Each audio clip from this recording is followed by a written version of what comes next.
Assalamualaikum warahmatullahi wabarakatuh. Perkenalkan, nama saya Novita Duyanti, NPM 19 11 08 0354 dari kelas H semester 4 Prodi BKPI. Di sini saya akan membuat video untuk memenuhi tugas perkuliahan mata kuliah karakteristik dan kompetensi anak dan remaja yang diampu oleh Bapak Nedi Kurnaidi MPD dengan judul tentang perkembangan moral menurut Colbreth. Sekilas tentang Lawrence Colbreth. Colbreth lahir di Brownville, New York.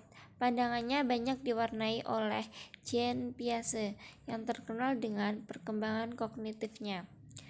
Colbreth mengikuti Piaget dan banyak melakukan studi terkait logika moral pada anak-anak dan remaja. Konsep dasar perkembangan moral. Yang pertama, perkembangan moral dalam pandangan Colbreth lebih pada penalaran moral. Yang kedua, penalaran moral berkaitan dengan argumentasi yang melandasi suatu tindakan dianggap baik atau benar. Yang ketiga, penalaran terus berkembang sehingga ada tahap-tahap perkembangan moral yang menunjukkan tingkat penalaran dalam menilai situasi moral. Yang keempat, penalaran moral tidak sama dengan sikap moral sekalipun penalaran menjadi dasar perilaku etis. Yang kelima, setiap orang melalui tahap-tahap secara sekuantiali, artinya tidak ada yang dilompati. Yang keenam, ada 3 tingkatan penalaran moral dan masing-masing ada 2 tahap di dalamnya, yaitu tahap pre-confessional and conflict. Dalam tahap ini terbagi menjadi 2, yaitu yang pertama tahap punishment and obedience orientasi, yaitu pada tahap ini ada A. Konsekuensi dari tindakan adalah penentu baik dan buruk atau benar dan salah. Yang B. Sesuatu dianggap buruk atau salah jika mendatangkan hukuman. Yang C. Perilaku baik dilakukan untuk mendapatkan hadiah atau menghindari hukuman. Yang kedua yaitu tahap instrumental relatif orientasi atau hedonistik orientasi, yaitu pada tahap ini A. Sejauh mana suatu tindakan bisa memenuhi kebutuhan diri dan orang lain serta tidak merugikan hubungan transaksional. Yang B. Sesuatu dianggap buruk atau salah jika mendatangkan kerugian. Yang C. Sesuatu dianggap baik atau benar jika bisa memenuhi kebutuhan diri, orang lain, dan tidak merugikan. Tahap konvensional Colbreth terbagi menjadi 2 tahap, yaitu yang pertama, tahap interpersonal concrete atau good boy atau good girl orientasi, yaitu sejauh mana suatu tindakan bisa mendatangkan penerimaan sosial dalam upaya konfirmasi menjadi penentu baik dan buruk. Kemudian, sesuatu yang dianggap baik jika menghadirkan penilaian sebagai good boy or good girl dari lingkungan sosial dan sebaliknya. Kemudian, persetujuan atau penerimaan kelompok adalah hal yang sangat penting.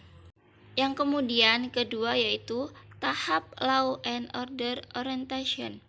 Dalam tahap ini, seperti A. Sejauh mana suatu tindakan selaras dengan hukum atau aturan yang ada menjadi penentu baik dan buruk.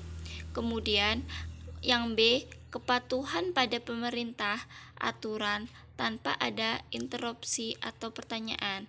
Kemudian yang ke C. Perilaku baik dilakukan untuk memenuhi kewajiban penghormatan pada suatu otoritas.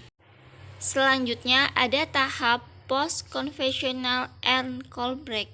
Dalam tahap ini terbagi menjadi 2, yaitu yang pertama tahap social contact legalistic orientation.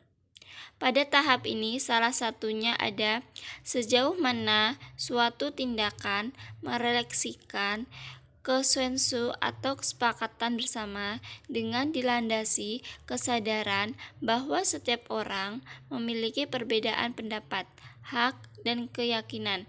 Kemudian selanjutnya, aturan bisa diubah dengan mekanisme yang sudah disepakati bersama. Selanjutnya, ada penghargaan terhadap hak atau pandangan individu. Kemudian yang kedua yaitu tahap orientation of universal ethical principle, yaitu sejauh mana suatu tindakan merefleksikan prinsip-prinsip etis, melampaui dari aturan atau kesepakatan yang ada. Kemudian selanjutnya kesadaran bahwa manusia itu bermartabat, memiliki nilai dan kesucian. Selanjutnya yaitu tahap ketujuh perkembangan moral L. Colbert, yaitu sejauh mana keselarasan dengan ekstensi dan pengalaman religius yang dipandang sebagai baik dan buruk.